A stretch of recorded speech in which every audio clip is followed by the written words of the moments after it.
All right, well, welcome to this. This is our final, this is the last of four sessions that we've held with leaders across the country talking about the present climate in law enforcement and a path forward for us. So, look, 2020 has been anything but an ordinary year for us. We started off with COVID, who really rearranged the way we do business, at least as an organization, and also as our members being impacted by COVID in many different ways and trying to navigate through that. You add to that the whole unrest that happened with the incident in Minneapolis, and throw to that on top of that defunding of the police and political attacks and media attacks on us. Well, you can see it's anything but an ordinary year for us, and we've certainly had to navigate through a whole lot of storms here. And it's we would have to argue, or it could easily be argued that what we're dealing with has been in motion for quite some time. This is nothing new. We've been dealing with progressive DAs and mayors, mostly DAs who have taken money from George Soros and others, the activist DAs that want to decriminalize a lot of crimes in our communities. In this, in the I guess in the effort of social injustice. And in reality, what they're doing is they're really causing some serious concerns, safety concerns in our communities. And all you have to do is simply look at the suicide rates in major cities across the country. They're on, exponential rise compared to before all of this. So all of this is creating a very difficult situation for us. But two main factors is that they're attacking police and they're dehumanizing who we are. And because of that, we're just a profession now. We're a profession that's overnight went from public safety, public servants to public enemies, and it's done so in a narrative. And we're going to kind of break that down of how we got to this point. But they're also, demoralizing police labor.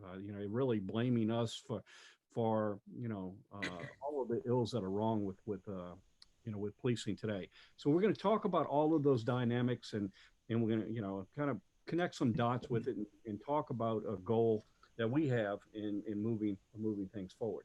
The problem is our communities are less safe, our jobs are less safe, and the odds are against us.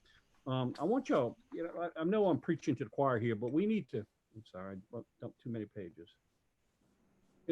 Let's just look at the facts. And there's an interesting one here that gives us the opportunity. Now, this is really dated. This is back in June.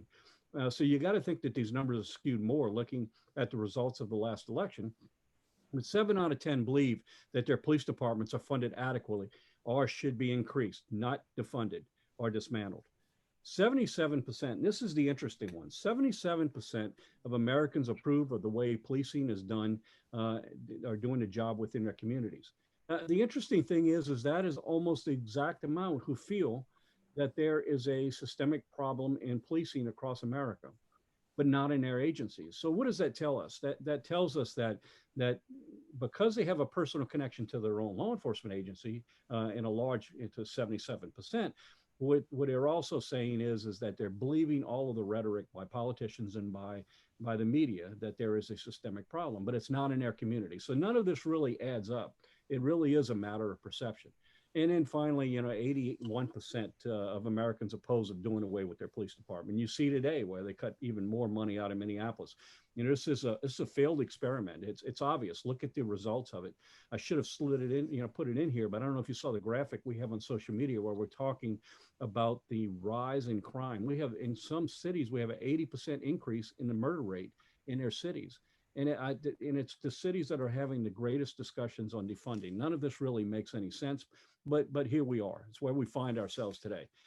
So 8 minutes and 46 seconds on a street in Minneapolis kind of changed the way we do policing. It's that unrest combined with that election year created a perfect storm for us, where politicians have used their posturing to use law enforcement as a need to, I guess a sounding board or a springboard to catapult them into some election advantages. You add to that the activist DAs and the defunding. Here we are. We had that perfect storm, and managing through it the best we can. But here's the thing: they're dehumanizing and they're demoralizing police labor in our communities. And that is clearly making us less safe. And that's clearly what our objective is to try and level all of this out. We must have a coordinated and unified voice and speak with that one voice. And we're doing that. There's no question we're doing that. Who's speaking for law enforcement? Well, we did a search. For a while, I kept getting these, probably 10, 15 emails a day. I'm sorry. I was getting 10, 15 emails a day of people asking, when are we going to speak up for law enforcement? And the reality is we never stopped. 1 second, I'm trying to turn this phone off so it doesn't do that again. We never stopped. I mean, we had a media team that was constantly engaged in dealing with the media and trying to stay ahead of the narrative. And so we wondered where we were in this. And we have a pretty powerful search engine in our national legislative office that we use as part of a grant. So we were able to do some research. Of the top 11 national organizations, representative organizations across the country, the Fraternal Order of Police set the mark at 30,099 impressions, or blogs, or television, or whatever, all the different means of media. We set the bar with 30,099. Our closest competitor is less than 5,000. So you can see we were clearly ahead of the game of speaking on behalf of our members. But where we were falling short is that we were drowned out by so much negativity that it didn't quite carry our message across like you would think that setting a bar here would do. We found ourselves in a situation where CNN and MSNBC and these other markets where we really need to change the attitudes. We can go on Fox all day. We can go on these other news, conservative news groups, the ones that traditionally support law enforcement. We didn't need to change their attitudes. We needed to change attitudes to a market that we weren't reaching. And we were not given that opportunity. It kind of shut us down because we weren't carrying the message they wanted. They were all very much invested into this challenge that we were dealing with of defunding and systemic problems in law enforcement.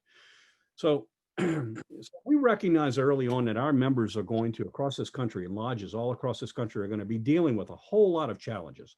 Those challenges are going to be talking about binding, your collective bargaining, binding arbitration, what it is and what it is not. And there are a lot of myths that have been created by the media and by chiefs, even the National Chiefs Association, not the Major City Chiefs Association, immediately jumped out first within days and started blaming law enforcement. Well, they backed off real quick because we pushed back pretty hard on them, but there's still a lot of negative out there having to do with police labor and what that binding arbitration really is.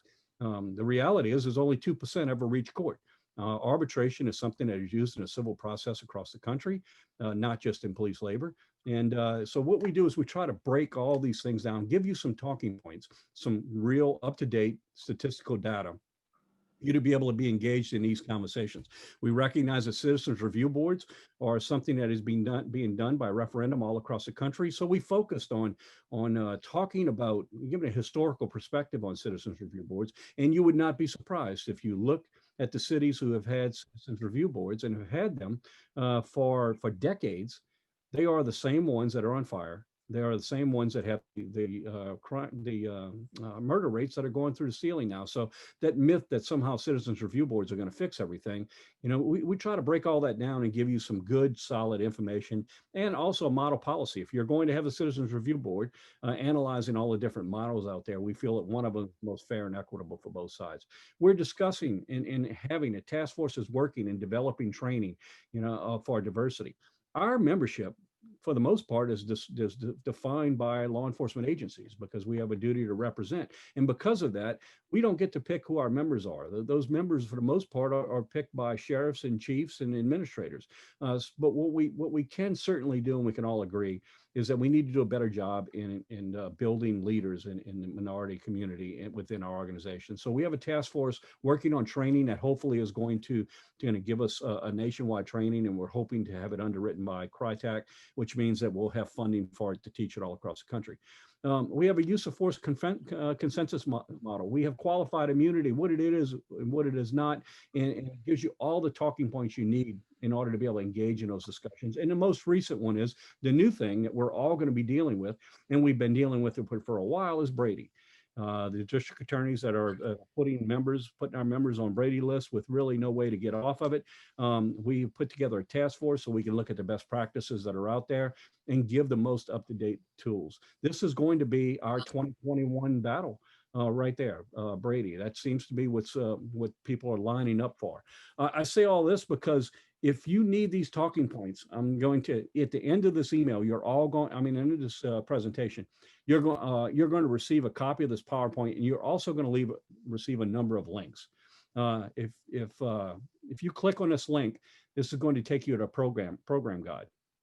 That program guide is going to give you all of the things that we just talked about and more. You can see a video, watch a video of the discussion with it, and then also download the documents themselves. So, and another thing, if you have not subscribed to the FOP Washington Watch, I would encourage you to do so. The link is going to be sent to you as well. But we put out a weekly publication, electronic publication for our members to see what our message is in Washington and how we're navigating through all of these challenging times. All of that information together empowers our local lodges across this country to be part of that larger conversation and ultimately reaching to what our goal is.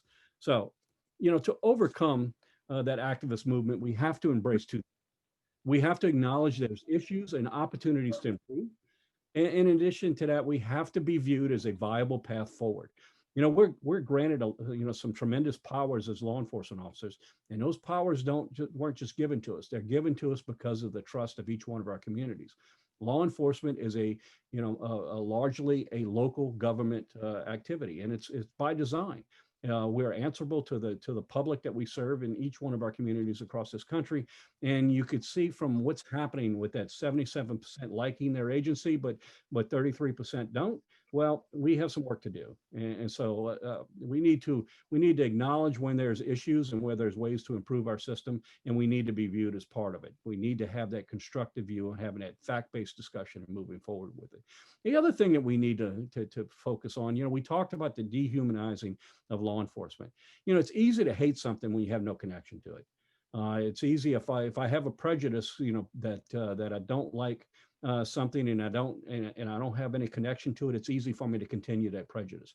If I continue that and I don't have a dialogue, then I've validated, it just continues to validate my belief system. And it's, that dehumanizing, we need to make it personal. It comes down to it, we can't allow people to speak for us. We need to speak for our law enforcement, and we need to be part of that dialogue and give some contrasting opinions and views on things if we're going to advance forward with it, past this.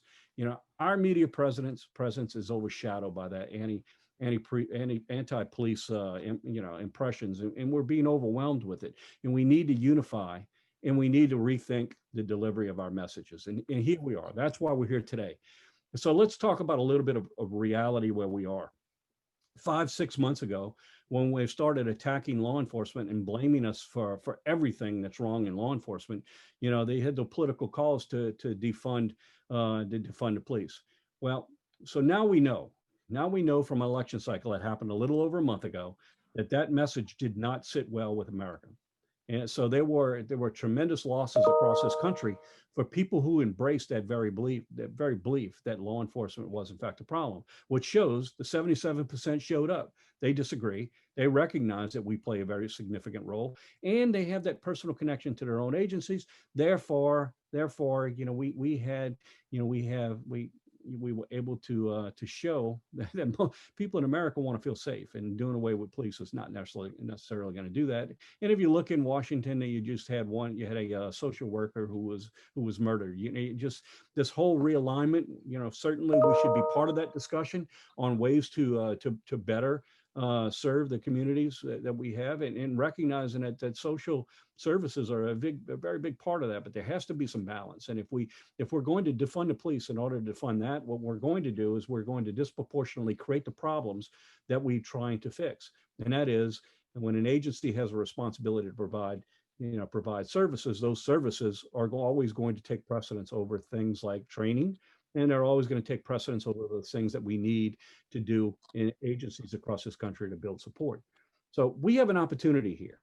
this failed experiment of those who thought that dehumanizing police and that defunding police was somehow going to give them a political advantage have now realized that political advantage isn't there. Yes, there are still some out there that are so ingrained in this that for them the reverse course would mean that they were doing it wrong all along. So they're going to continue to do what they continue to do.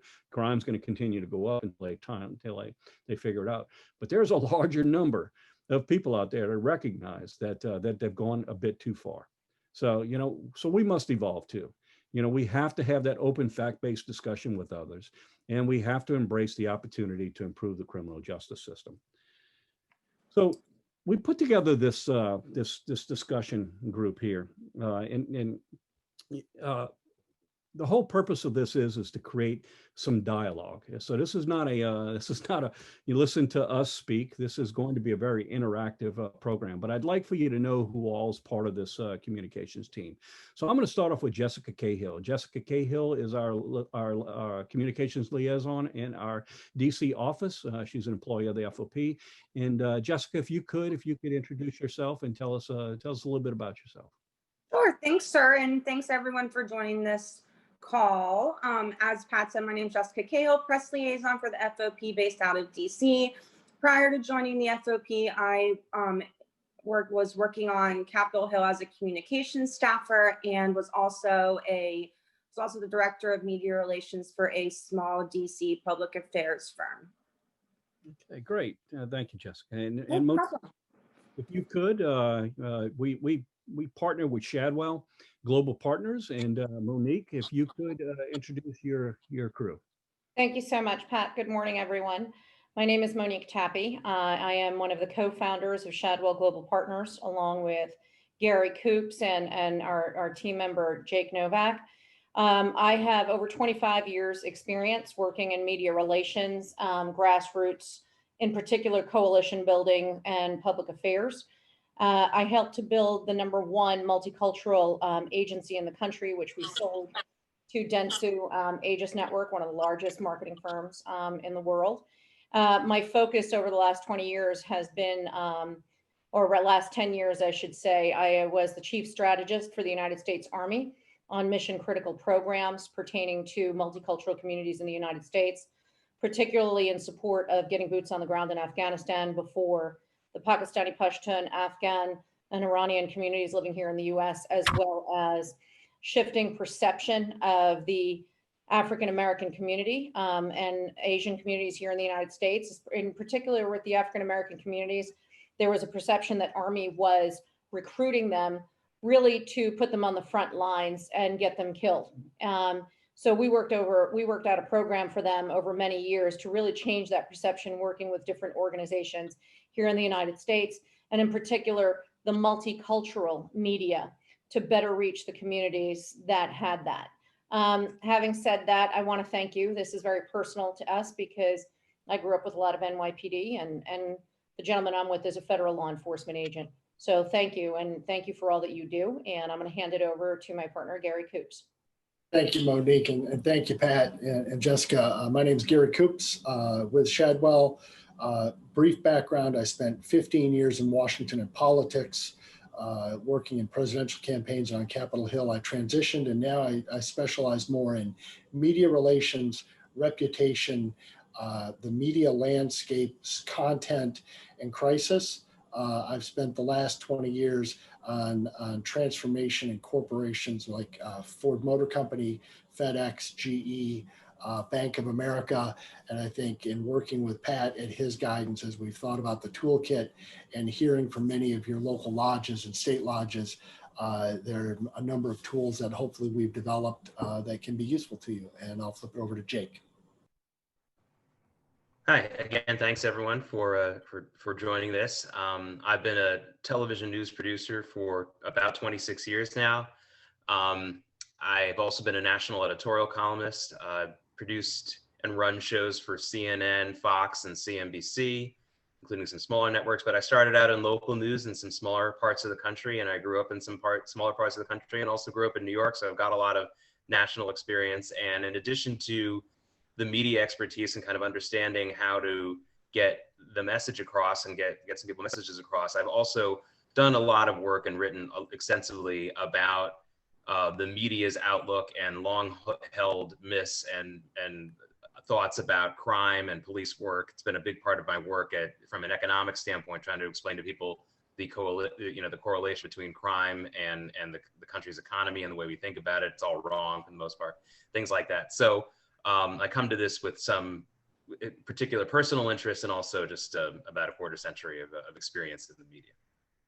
Thank you, Jake, and thanks for our panel. So where what is all this about? Well, those of you who have been to the board meeting know that, and we put out some additional information about it as well. This really is kind of a kickoff and try and get everyone engaged in what our plan is. The National Executive Board recognized that we needed to get ahead of this, and we needed to have that one voice. We need to speak with one voice. We need to, but more importantly, we need to, on a national perspective, we view what we're doing nationally as trying to defend.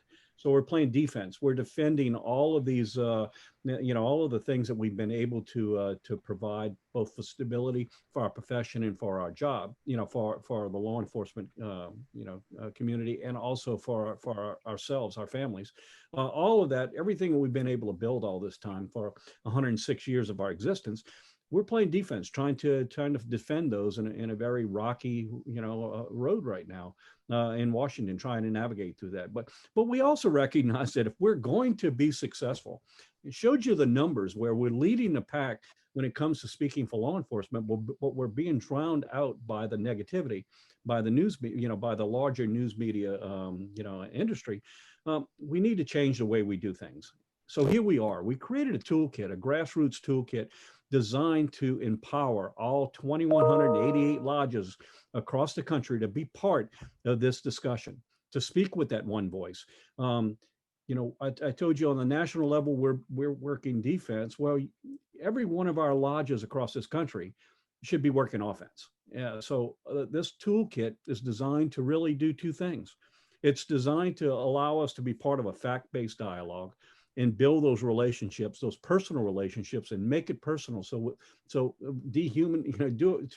eliminate that dehumanization of who we are. And then we go to the same schools. Our kids go to the same schools. We live in the same communities. And we're invested to their success. So we need to tear down those misconceptions. The only way we're going to do that is by having that dialogue. And the second thing is, and just equally as important, is to influence the media in local markets across the country on who we are, what's the factual information, recognizing that the national media is not necessarily working to our favor with this. I guess at the end of, what is our plan? Well, we need to make it personal, and that really is what our goal is and what we hope to accomplish here. But we need to recognize one thing. And that is that we have three moving parts here. You have the national lodge, you have the state lodges, and local lodges. And we all have the very unique things that we deal with and we have to navigate through. On a national level, we're dealing with a broader Congress. We're dealing with administration. We're dealing with all of these factors that are important for us to build those relationships and also connect those dots that allow us to be able to further our message.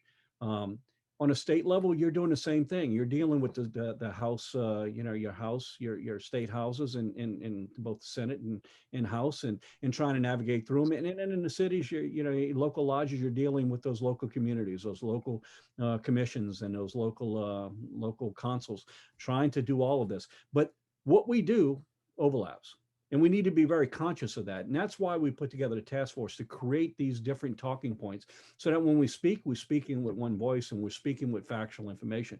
But we also need to recognize that when we speak, we need to recognize the impact that it has on others as well. For example, I'll give you one easy example for us nationally. You would be surprised at who some of our allies are. I can tell you, I'm not going to say it's an ally, but I can tell you that we're having discussions with people that maybe otherwise may not be very comfortable with you. I spent an hour on the phone with Nancy Pelosi trying to explain to me that defunding was never it was not what it was meant to be, but she found ourselves, and I think whole purpose for her phone call was to tell me that she's not comfortable with the whole defunding thing. So, we have allies that you would not necessarily think that they are. So we need to be very careful when we engage in that discussion and recognize that that taking shots at people in Washington sometimes may be the very people that we're having conversations with in order to be able to further it. And the same thing with us, on a national level. We need to be conscious of what's going on in the states and coordinate what those messages are. And the local lodges should be doing those as well in a major city. So there's a little bit of a balancing act, and we're all should do our part in order to be able to make sure that we have that one consistent message and getting things accomplished. So what is this toolkit? Why was it created? What are our opportunities? Jessica, would you mind just kind of going over a little bit of what our opportunities are and what we hope to accomplish by this initiative? Sure. So just to give a brief summary of the FOP Communications Toolkit and why we created it. Three main things that this toolkit does is it helps unify and strengthen our voice and message from the local, state, and national level, as Pat just touched on. It also allows state and local lodges to develop or expand their community relations, community partnership programs, which further on this conversation we'll learn how important those are to form our advocate armies. And it also provides guidance on building strong local media relations so that we can improve perceptions of law enforcement and rebuild the trust in the communities that you all serve. Also, this toolkit is intended to be flexible and tailored to your individual lodge, where it provides core messages and best practices to develop an effective communications program, whether that be preparing for media interviews, identifying speaking opportunities, learning how to use the best type of platforms to get your message out there. And also, I just want to reinforce that this toolkit is available to all of the FOP lodge, state lodge leaderships across the country. All right.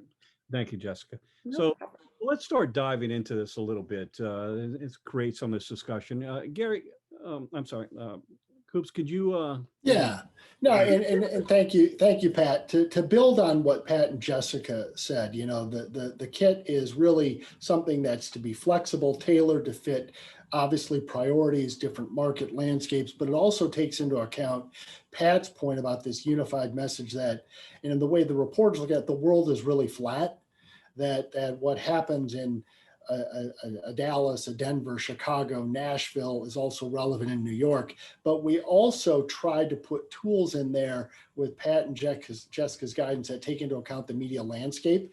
And I think, when we think about the number of journalists in this country at a 35-year low, that the news is largely top down in a lot of cases. New York, Washington, with local newsrooms being really from a staffing standpoint, really dissolved, but it also looks at the traditional model being broken.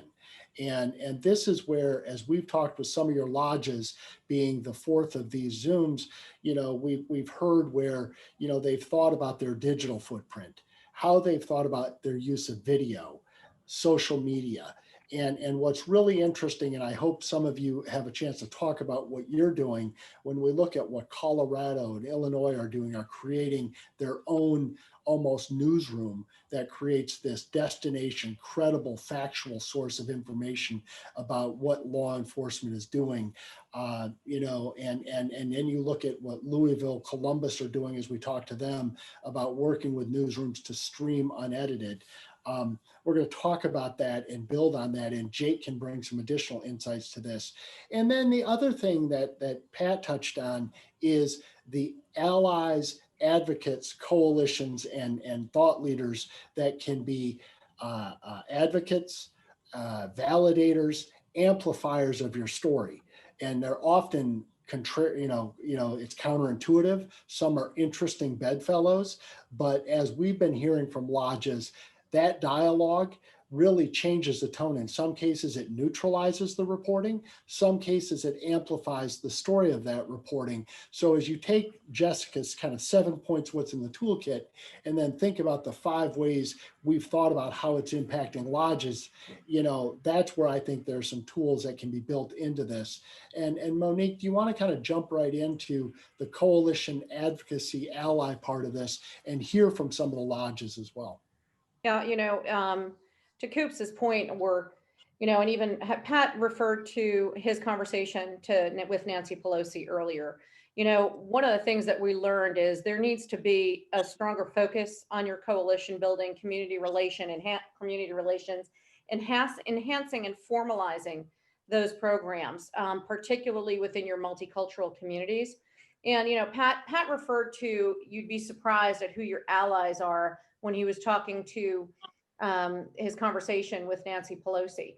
You have so many organizations with chapters within your own states that you would be surprised that would be really happy to speak with you, and that could become your third party credible voices. And what the toolkit does is explains to you how to build your own center of influencer personal advisory board. And if you build these influencer boards, they then work hand in hand with you to get out your message. And quite often with your local media, with your local community groups, having them speak in line with what your values are, what you stand for, will help really shift that perception. And that actually marries up not only into your media relations, but it impacts your public affairs efforts overall, and all of these efforts of district attorneys, legislators to really start that want to implement defunding, removing qualified immunity. That's how you're really going to see the change. And we saw that with the United States Army. Examples of some of those organizations are that I loved working with, that I see as really effective, that are in line with a lot of what you folks do, is at times it will be the NAACP, as it was in Ohio. I know that that's tough for a lot of folks, but imagine you get those folks to line up with you, how much easier your work becomes and how much louder your voice becomes. The Steve Harvey Foundation, which is an amazing organization, 100 Black Men, which is 100 Black Men for me personally is one of my favorite organizations out there, along with NSBE, which is the National Society of Black Engineers, which has some of the most brilliant young men. But it's really important when it comes to multicultural communities, whether it be the African-American community, the Hispanic community, and those that are from the areas where you're seeing the most amount of issues.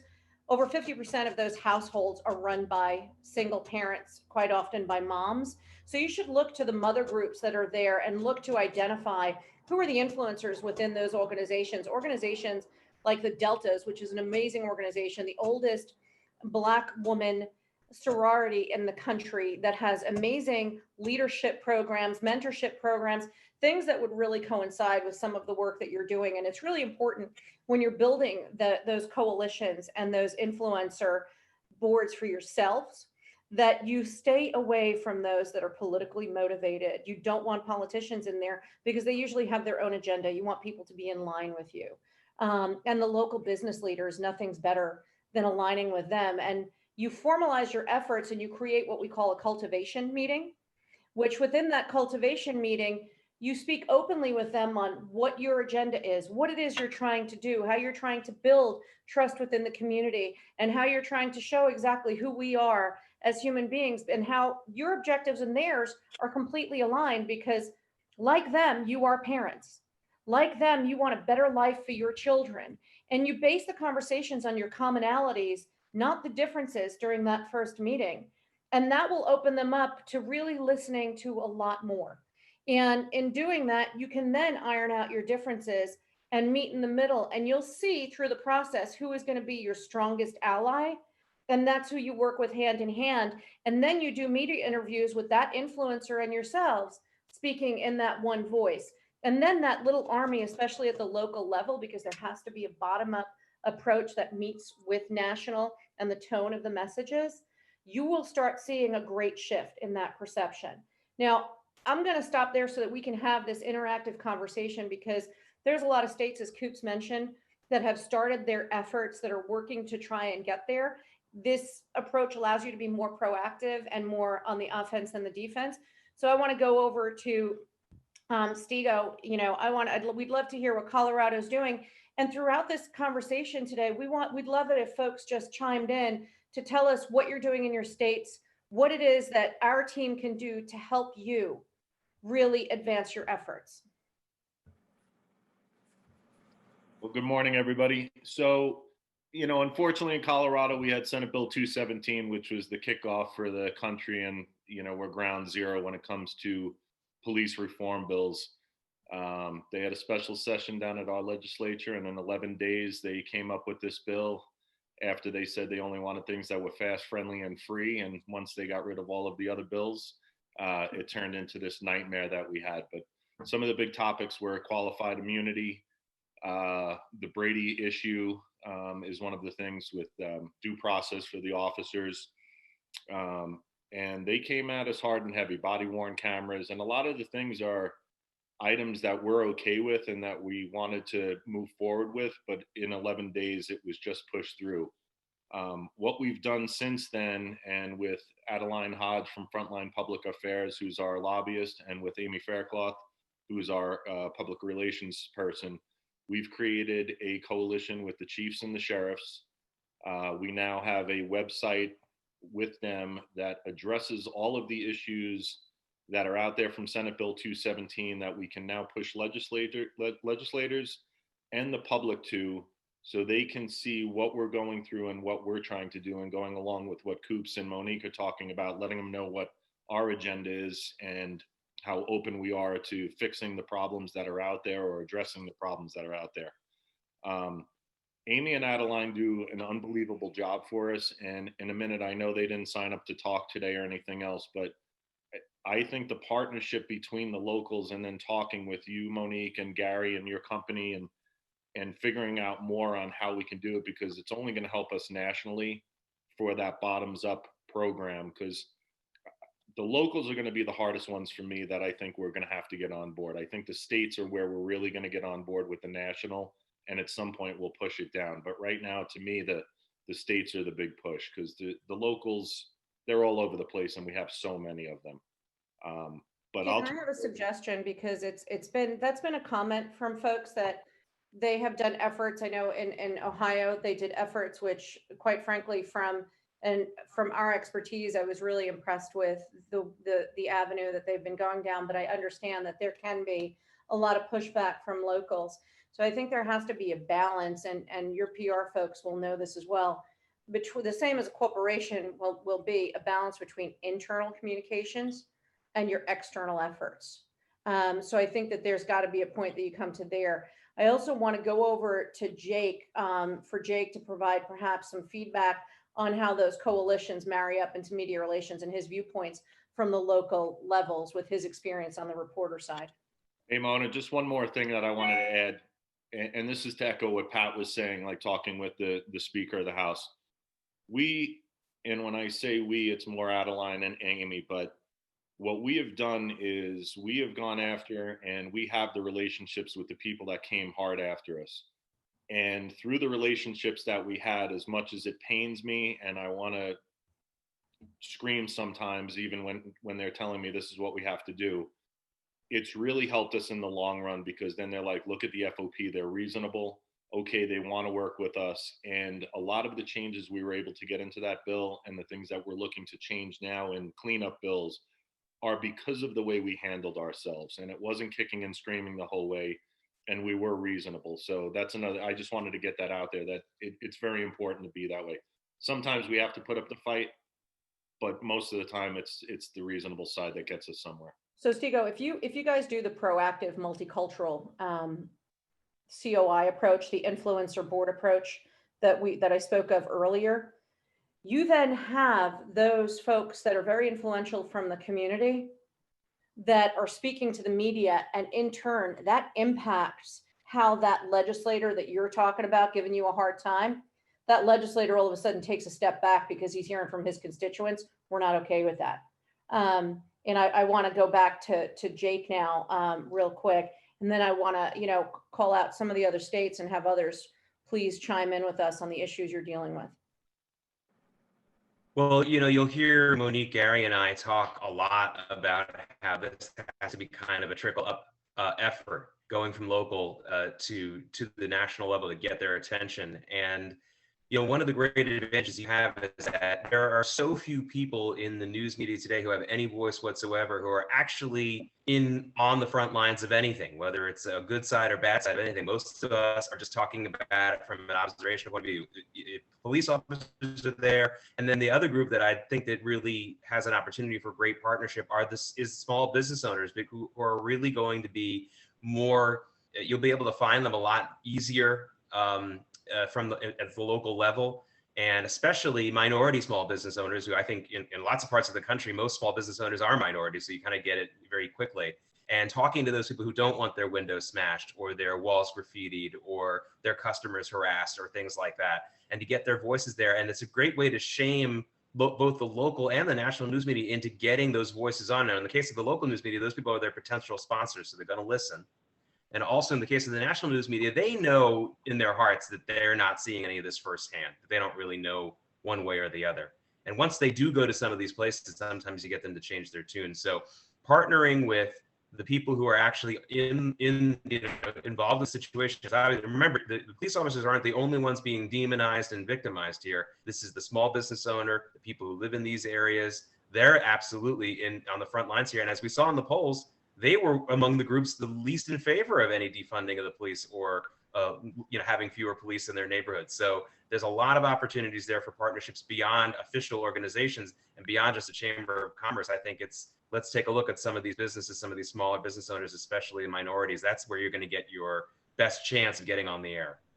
And they have those small business owners that Jake is talking about quite often. They have their own little organizations that they work together with. So you tap into those organizations. I want to push over because we mentioned Ohio, and I know that we have Ohio on the line to share some of the activities that they've done, some of the things that they're facing right now that we could perhaps learn from or actually, help enhance and work with you as well. Sean, just to let you know, Keith Farrell was on our first session and gave us a good round image of exactly what's going on in Columbus and how they're navigating through it and creating partnerships with organizations normally they wouldn't, like NAACP. So just giving you a little background of what we're speaking about. I appreciate that. Yeah, we've been trying to reach out to in Central Ohio here. We've been trying to reach out to a lot of different organizations. One specifically that's worked really well. We found an organization that is mostly in urban neighborhoods. It's so that minority children could. It's like a cops and haircuts kind of thing. It was kind of different when it came out. I didn't know where it was going to go. I'd never heard of something like that. But we found some barbershops that actually, as kids were getting ready to go back to school, that the officers were there, they met the kids, and they were able to get haircuts and kind of get prepared for a back to school thing. It was kind of a unique thing. Some of the guys in our lodge, our local lodge, came up with it. And it was a nice way to reach out to the public. There's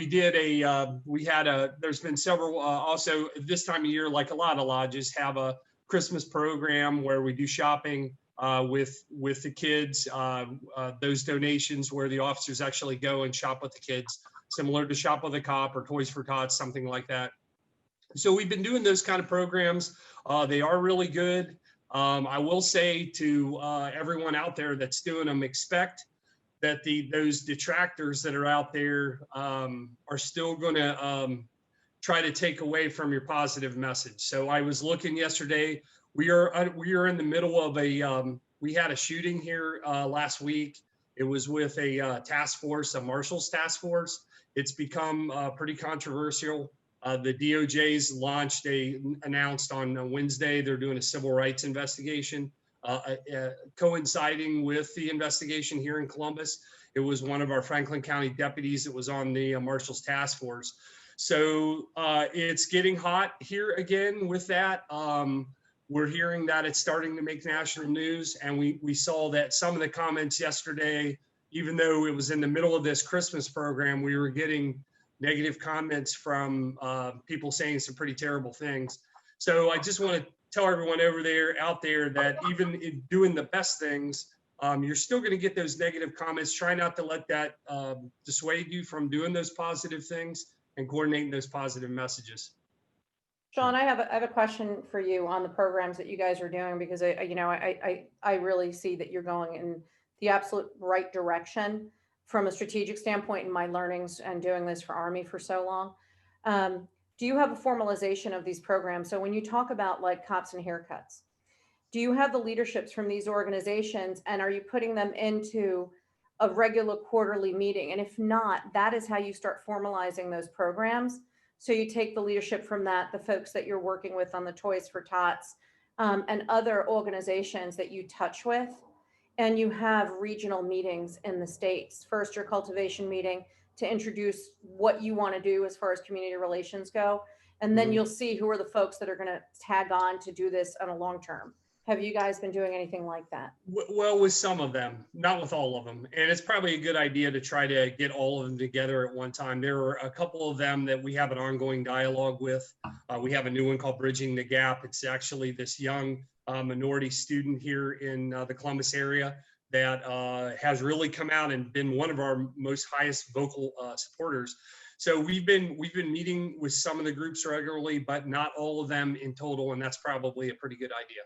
If you'll see in the toolkit, it shows you how you do that. So you take the leaders of each organization you're working with, you put them all together in a meeting, and your ask is eventually, would you please, or are you interested in becoming part of our own advisory where we could continuously work together, so that when you have instances like what is taking place currently, because I saw that in the news yesterday myself about the DOJ investigation, you then are able to have a voice even within that media, and the image of who you are and that perception starts to shift, because you'll have them speaking on your behalf as well. I'll talk to our local leadership about that. Thank you. And one thing I would just add that has come up with a number, this is Gary Coops, and has come up with other lodges, and why we have the publicsafetycolorado.com site up, is where can you shoot video that helps tell these stories?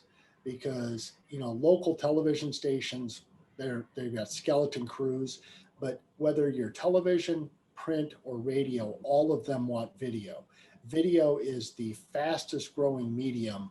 In the next 5 years, the average American right now is spending 84 minutes a day looking at video on their phone. There are a billion YouTube videos looked at a day. And where can you, in a smart, cost-efficient, authentic way, create some visuals that you can put on your own channels and almost build your own newsroom? The Colorado example here is great, and we also saw this in Illinois. It's almost their own newsroom for credible, factual information. But when Sean was touching on the kids and haircuts, and you look at what's happening in Illinois as well, I mean, creating some of your own visual storytelling that can highlight the amazing thing officers are doing every single day in communities, which get drowned out by 22 minutes of network news or this story moving from somewhere, is another way you can think about we've alluded some things in the toolkit, but I would just again think about those ways you can do this. I mean, what's interesting, you look at the Wall Street Journal, they put all of their reporters through a 2-hour course on how to shoot video on iPhones, so that they could, because they don't want to do a story that doesn't have video attached to it. And Jake can touch on this, but it's also now part of all their business model. Every video you can sell a 15-second, 30-second ad in front of, which goes up much better for revenue than just a pop-up ad in front of a print article. So one thing that you're starting to see some lodges do is design the distribution of their story in a similar to the way the news organizations make money. So just another thing to build on something Sean's touched on. And, to Coops's point, what the U.S. Army did for many years is they had armystories.com. And if you have for example, Colorado, FOPstories.com, all it is a landing page that you create where you can upload these stories yourselves and the videos yourselves of your officers that are just on the ground, and you have some really good pieces where they've helped families, what you're doing right now, Sean, in Ohio, and I'm sure other states are doing the same thing. It's cost effective and can be really impactful. And maybe we could hear, I see that Michigan is on as well, because we want to get as many states talking as we can. So I'm just going down the list that I have here that was read out before. Can Michigan speak to us on some of what they're doing, and then maybe Pennsylvania?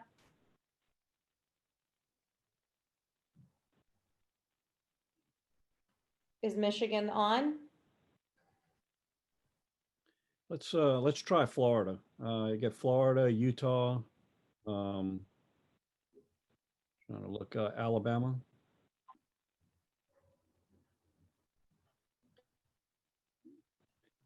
David Stevens or Jimmy Holderfield or Bobby Jenkins. Bobby, would you be willing to Good share? morning, everybody. I'll talk, Pat. Okay. In Florida, well, I can speak for Jacksonville. For many years, we've had a community outreach programs from the local FOP lodge. In fact, we started a special needs party for children back in 1948. So, it's been going on for a long time, but that has expanded. We've done things like cable news shows it was called 530 News. Our lodge is 530. And it talked about, we focused on not so much police work as much as community involvement and the things we were doing in the community, whether it be through Boys and Girls Clubs or the Police Athletic League, which is big, something we've done a lot of. And we also talked about when there was an incident that was high profile. Obviously, the agencies can't talk about it because it's under investigation, but we would talk about it in generic terms as far as, when you have a situation like this, why the officers responded with the way they did. We also came out with pamphlets that we handed out in the community on how to react when stopped by the police, what to do when stopped by the police, the do's and don'ts. We've worked with different, as Monique was talking about, different groups in the community, the different ethnic groups, Asian, and we have a large Hispanic group in Jacksonville. And we've seen influxes of more like Vietnamese and things like that. So it's been an ongoing process. It's something that probably has to be stepped up a little more now because of the just the constant barrage of Main Street media bashing the police, dehumanizing the police. And we do a lot of, especially this time of year, as Sean was mentioning before, we've done those shop with a cop, different Christmas functions for children. Of course, COVID's kind of put a damper on that this year, but we're still working out ways to be involved in the community. And when we do that, we try to, kind of illustrate it to the community. But again, the local media is not always the friendliest, helping us get that message out. I don't know if Bobby wants to expand from the state side of it, but I know that there are a lot of local lodges doing that in the state of Florida. A lot of local lodges are very, very active in their communities, from everything from Mad Dads, which is a group of Black community leaders who walk the neighborhoods, like when there's a homicide in their neighborhood, and the police will walk with them just to show that we're trying to work with them to try to get these issues solved in their communities. Bobby Jenkins? No, the only thing I would add is there's nothing throughout the state that's the same. Each area is different. Like South Florida works very well with NAACP. We meet with them. Like David was saying, when something happens, we do get out in front. We're not always saying that we're right or wrong. We try to explain what's going on because we can. The PAL in South Florida is big. We use that for turkey giveaways and Christmas giveaway. We're doing a Christmas thing now, cops and kids. but there's nothing throughout the state because each area is a little different.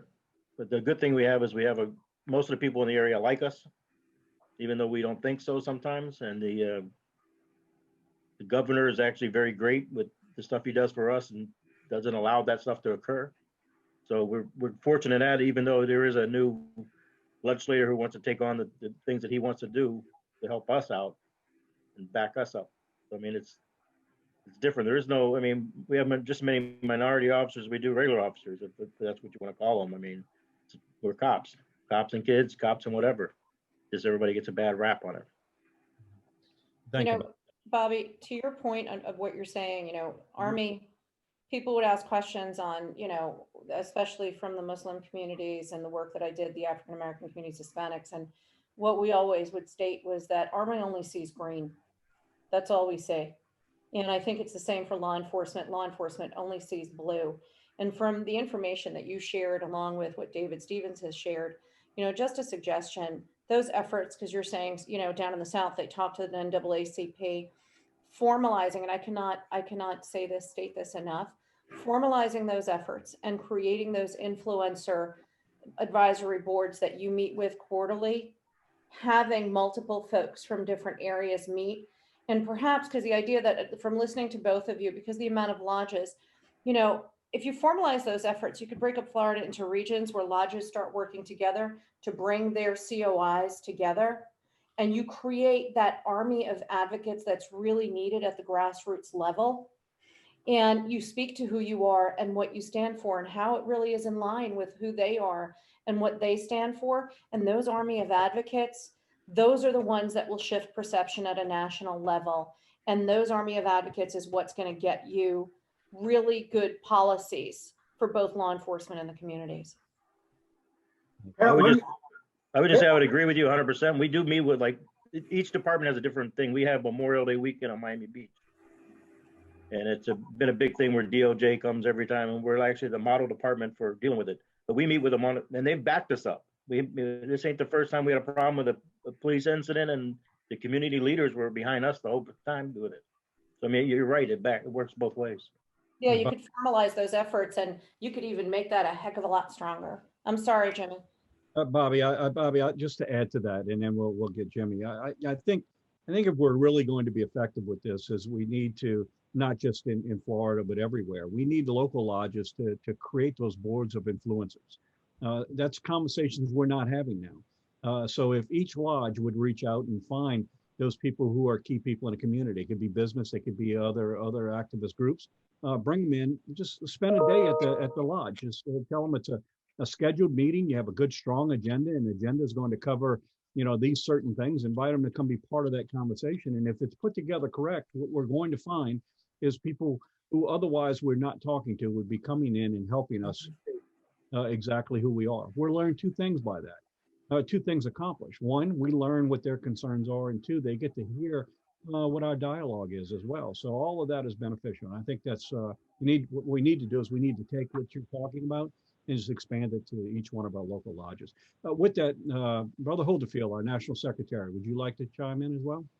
Yes, actually, what Dave and Bobby was sharing with us, they're dead on target, but they didn't really go into the details of what they've been doing. And I'd like to just expound on that just a little bit.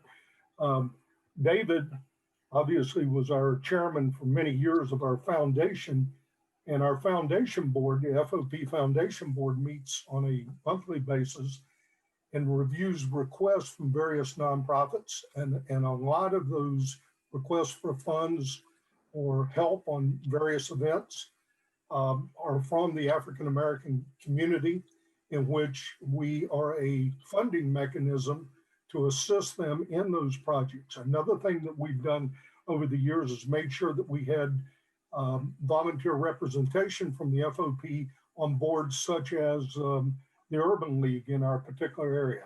There's a comfort level that they see that our men and women that we're representing are connected with the community, and a lot of the same concerns, or most of those same concerns, are our concerns as well. And then getting back, another big thing that we've done over the years is, and David, we haven't done it for some time, but the fish luncheons. Remember those that we would do at the lodge, where we would invite community activists, politicians, and so forth to come in just to fellowship and interact. And that was always a very good, it didn't cost us a lot of money, but it was a lot of goodwill. The hall was always packed, and it was an opportunity for the guys riding that particular zone to get a free lunch, and at the same time for us to interact with community activists and leaders, even if we disagreed on some of the substance issues that were going on for the day. Flipping back with what Bobby was touching on, and as one of his former legislative chairman for the state of Florida, brothers and sisters, if you're waiting for the State House to convene to try to get your message across, you've waited too long. Those relationships have to occur back home when they're not in session. That's where you build those partnerships and those relationships. And that pays great dividends. That's one of the reasons why we've been so successful in Florida and in our various cities, because our FOP leaderships are engaged with, whether it's the city councilman, whether it's the county commissions, whether it's the Florida legislature, or even our representatives in DC. You have to build those relationships far in advance before it hits the fan. So I'll end with that. Thank you, Jim. I see we have some others as well. Let's Clyde, Marilyn, would you like to chime in? Clyde Boatwright. Yes, good morning. Good morning, Mr. President. Good morning, everyone. Yeah, so here in Maryland, we have some of the same challenges. Our upcoming legislative session begins in January 11th.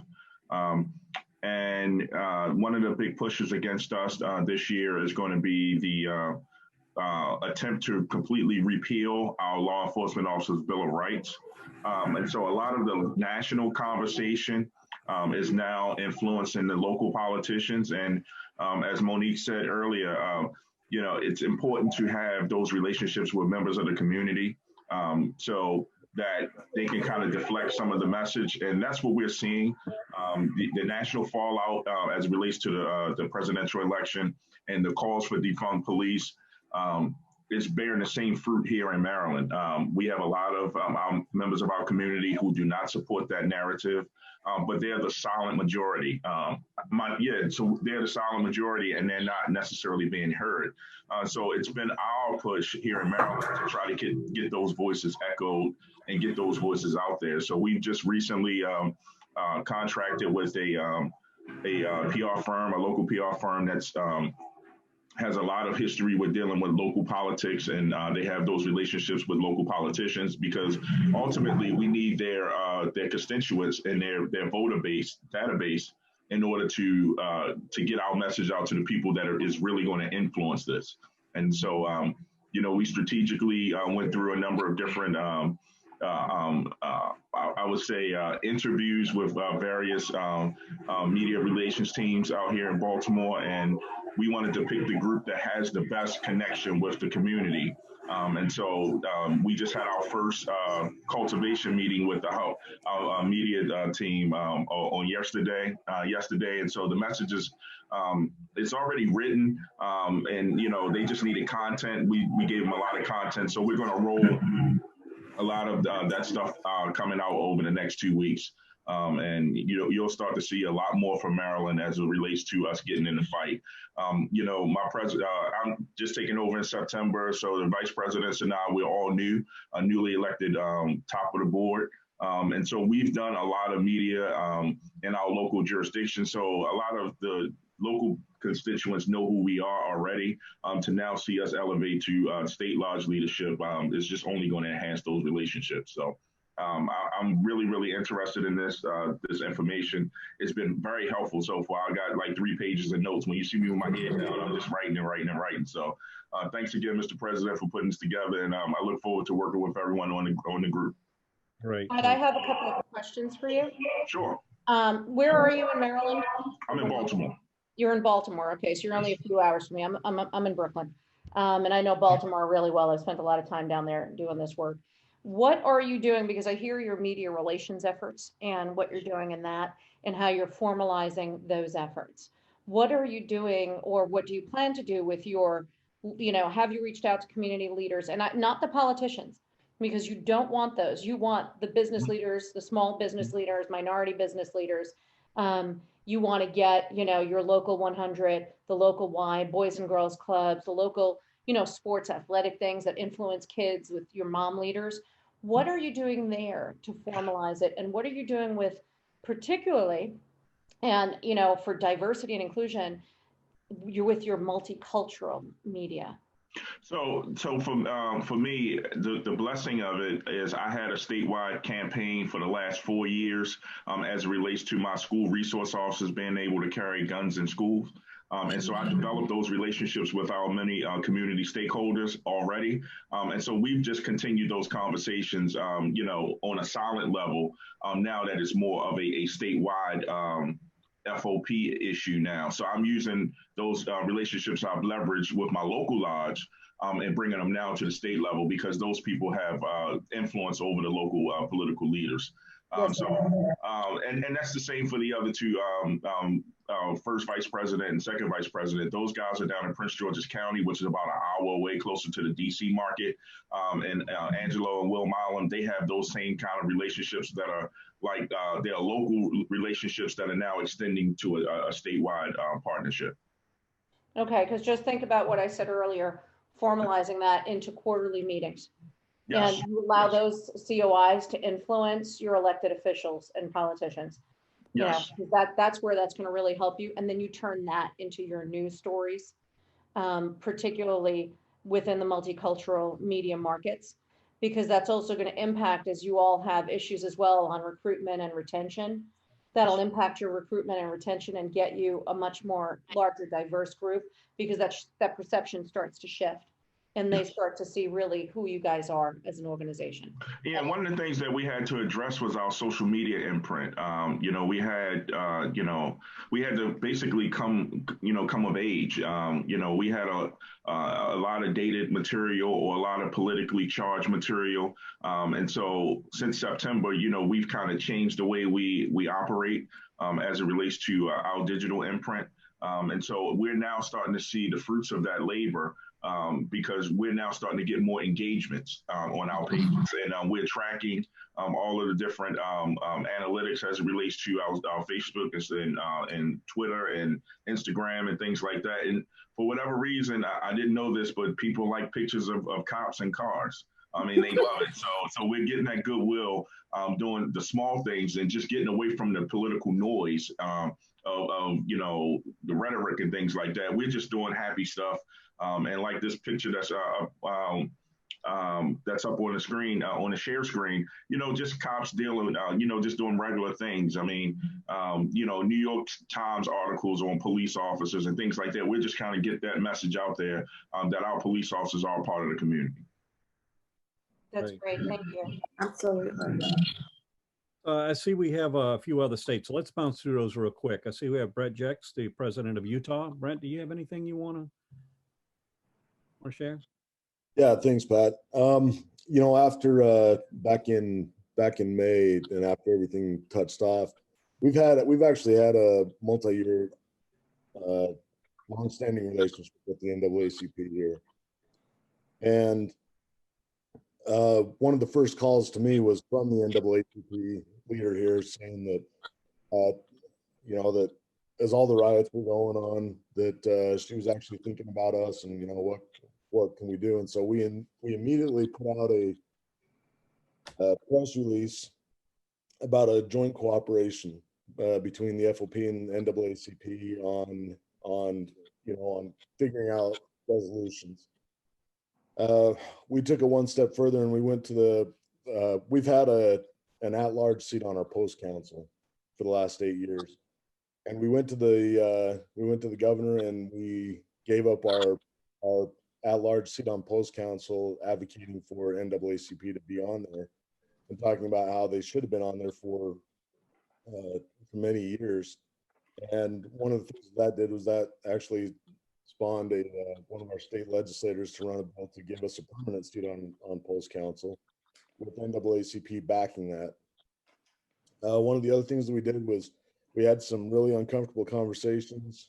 I mean, they ended up being good conversations and necessary conversations, but they were, some of them were pleasant. We had the local Black Lives Matter leader, had a 3-hour conversation with her. It didn't really move the needle, but at least it provided some understanding and a conversation dialogue. And then we started reaching out and having conversations with the interfaith community, whose president this year is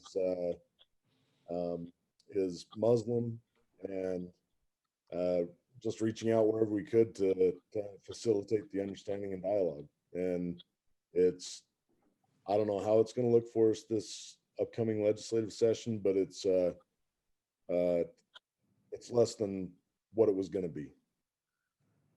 You know, Brent, to the point I made to David Stevens too, you know, I think it's great because you need to speak to folks that normally you wouldn't want to speak to or are difficult to speak to, and formalizing those efforts, you know, and I'm going to just, you know, forgive me if I'm repeating myself, is so important to formalize those efforts. I'm going to give everyone an example because I think it really relates to some of what you guys are all facing. You know, with the United States Army, we had, and I shared this with Pat the other day, we had to convince and meet with leaders from the Afghan, Pakistani, and Iranian American communities here in the United States, which are actually quite large in Northern and Southern California, and here in over here in New Jersey and Washington, and convince them that the Army should be trusted and that, you know, their kids should join the Army to go help us in Afghanistan, the place that they escaped from, the region they escaped from. And there was an Iranian woman who led one of their media outlets, which was so key to reaching that community, who despised Army, had nothing but terrible things to say about them. We had her over at the cultivation meeting. She was yelling at the commander, you know, with misleading information.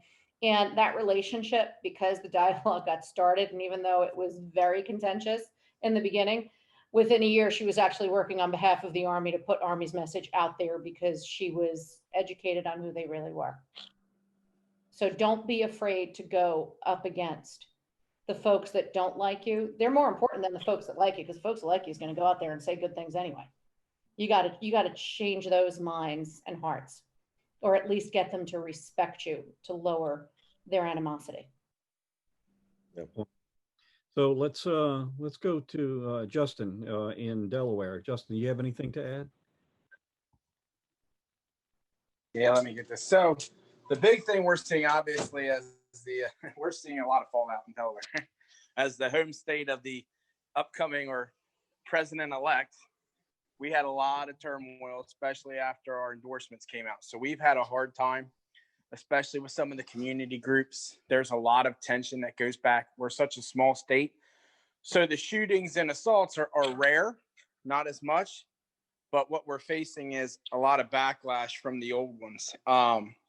One of the big organizers up in northern Newcastle County, you know, her brother was a victim of a police-involved shooting, and even though everything's going through multiple cases, multiple trials, even released the 5-year investigation in depth that the governor had done, it's still not stopped some of the ongoing issues.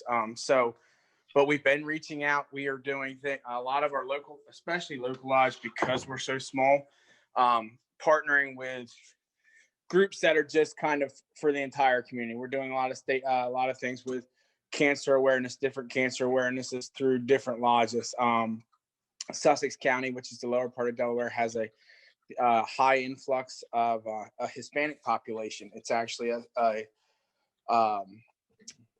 it was actually deemed a sanctuary city there for a while. So we have a large influx here because of that, and farming culture. So our Georgetown community, our Georgetown PD is one of our local lodges down there, is on a lot of community events that actually have had a huge influx in hiring of minorities, which has really helped too. It's shown that we're moving that dial forward. So, and we actually showed that we had a lot of support from that community. And I think the elections were telling of that too. And when you look at the state, that wasn't a problem for us. But the bigger has been, we had problems. NAACP is split. They have a central and then they have a northern. The central has been supportive in the past. Lamar Gunn has always been a big supporter of law enforcement, but he's called, for review of things and meeting, and he's kind of where we're at, where we need to, work together. But up north, it's much more contested. It's been, as we're trying to do more events, but it's just an outreach, but it's been very contested. We're trying to work with senior centers with our COVID outbreak, trying to do stuff with senior centers to help get some money that, things that would be broad for everybody. But, at Delaware too, echoing what a lot of my colleagues have said is, the legislature, Delaware is a one-party state, meaning that it is controlled in every legislative branch, the governor, lieutenant governor, senators, Congress, state house, state senate, everything is controlled by one party, Democrats. So there is a strong push. We saw a lot of our strong Democrat supporters too that were ousted from far left positions. We saw that in at least three or four races. And so now, they created a law enforcement task force where we're lucky as we have strong guys like Frank Cook, who was a longtime FOP member and chaplain for our state, who actually, an African-American officer who was appointed as the head of the law enforcement task force for Delaware. So that's good. And what he's done is he's brought together, past president Fred Calhoun, he got him a place on there and has him meeting with these different community leaders, and speaking to them about what it is we're trying to do and have that conversation. So COVID has definitely put a lot of restriction on what we've been able to do as far as meetings, but we're trying to get that ball moving forward. Same way with our social media and our internet. When I took over, our website had been down for almost a year and a half.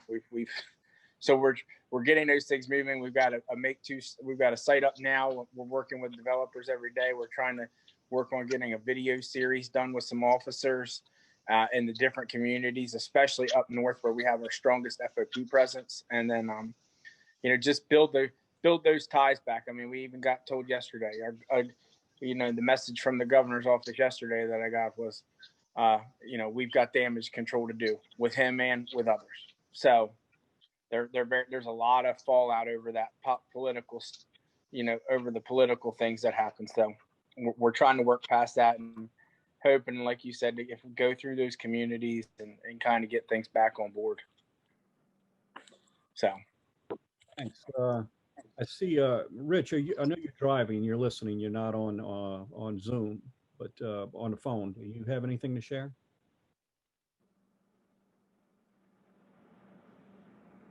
Rich Taylor. All right, how about Zachary in Maine? Morning, sir. I am just newly appointed to the state lodge, so I'm still trying to get my feet under me a little bit here. I've only been in this position for a few weeks. So as far as solutions and what we're doing, I don't feel comfortable exactly explaining that yet, but I can certainly talk about some of the issues we have up in Maine.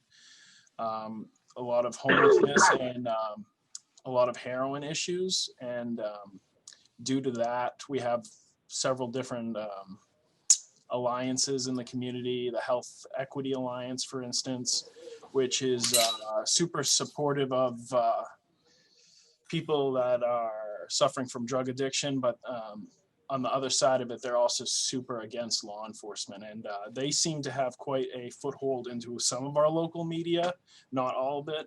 But one newspaper that comes to mind is the Bangor Daily News, who recently published a series actually about county law enforcement in Maine and how they are sweeping corruption under the rug, and they ended up spending thousands of dollars to get actually personnel records from the county law enforcement agencies in Maine.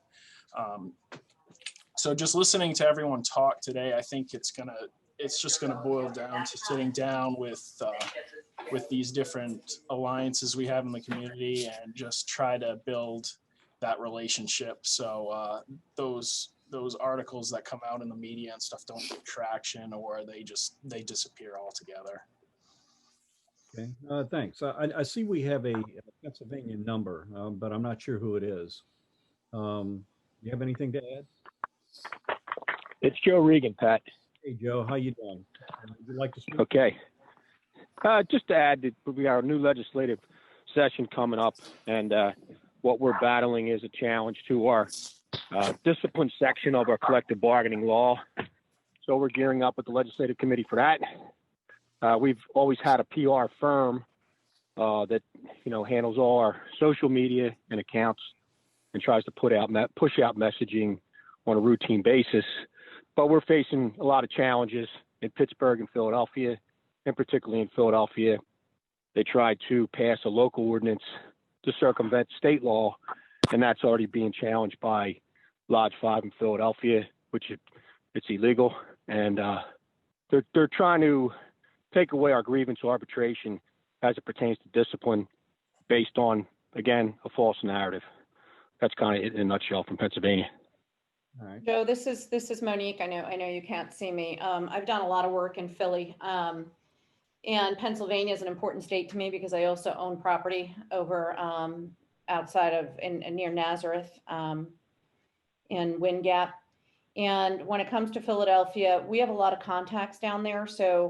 And have built a lot of advisory boards for the United States Army there. And actually, what they call a super COI is a gentleman named Ken Wong, who's very influential in Philadelphia. He also sits on their visitors board. And I'd love to put your guys in touch with him, see what he can do to help. And, maybe talk to you further on how to help you guys build your own influence board to help activity. Is a little personal for me too. Should American renters be at the point that well, I appreciate that. There was a little bit of background, but I'll definitely follow up with that. Thank you very much. Please do, and I'll reach out to you if you want me to, or you can get my phone number from the presentation that I'm going to share afterwards. Okay. All right. Guys, thank you very much. Thank you. I see we have John Kopinski with Connecticut on the phone as well. So, John, do you have anything you'd like to add? Hi guys, how are we doing today? And I apologize. I usually take great pride in my video work, but I'm stuck in a hotel for another 4 days because I did test positive along with my shift. But so far I've been okay. I haven't been sick, so I do apologize for no video today. In Connecticut, we just like our brothers in Colorado got destroyed with a police accountability bill. We did just about everything possible. The FOP was the lead agency in this state taking it on. Part of it has worked out pretty well. The state police union, which is really the largest union in the state, had not really done anything with us in the past. They were impressed on how the FOP was handling it. They reached out to me, and to this day, we are continuing to work together. It is a newfound relationship that I believe is good for everybody. The sad part is we really didn't accomplish our goals. In election time, we normally would probably on a good year, maybe give out 15 endorsements at the State House. This year, I gave out 187 endorsements. I did more than 25 commercials. My family was sick of seeing me on TV at one point in time. It was anyone that was fighting against these folks that had voted against us for the police accountability bill, we worked with. On a long-term note for that, I now deal directly with the head of the Republican Party at the Capitol. And I'm talking to power broker guys, not the elected officials. So it's going to make it easier. I made it very clear, these 187 people that I backed up, I don't want to hear next week about, hey, we got to start talking about labor issues in money wise, where we've had issues in the past with the Republican Party. I'm pretty sure that those are behind us. I could pretty much get anything I want from them. The problem that we have is they are not in power. And now they're Democrats. Look, we're a blue state, our left wing, and we have a squad of our own. They're the ones that put this last bill together. And now that they've done well in the elections, they feel empowered. I've been told already by some of their counterparts that they're going to come back for round 2 on police accountability for the few things that they didn't get the last time. So that's kind of where we're stuck. So far, we're really doing well in the community. We are getting this community support, and a lot of it has to do, and we're doing the same programs as everybody else. The 19th, we got our Christmas toy giveaway coming up, and we've done a bunch of others. We have no trouble with the direct community on our end. We get along very well. We just can't seem to make any headway with our radical, liberal, democratic legislators that keep killing us on a daily basis. But it's not due to the fact that we haven't been out there. I've just appeared on every news station that there is 10 times, 15 times over, morning radio shows. We're getting our message out. The problem is in Connecticut, we don't really have anybody to hear it. All right. Sean, my question to you on the efforts that you're making, because one of the learnings that we've always taken away, I think it's fantastic that you're getting out into the media, and I'd love to hear Coops and Jake's opinion on this as well. But how are you formalizing your community relations efforts? Because they're so used to hearing from you, hearing from the influencers that may not be, as we discussed earlier, may not be the ones they expect to hear from, could be much more impactful in shifting that perception. Well, we have that locally. Locally, we do not have a problem with that.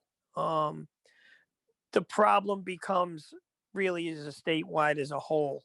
And you're going to hear from the influencers, but it ain't in a good tone.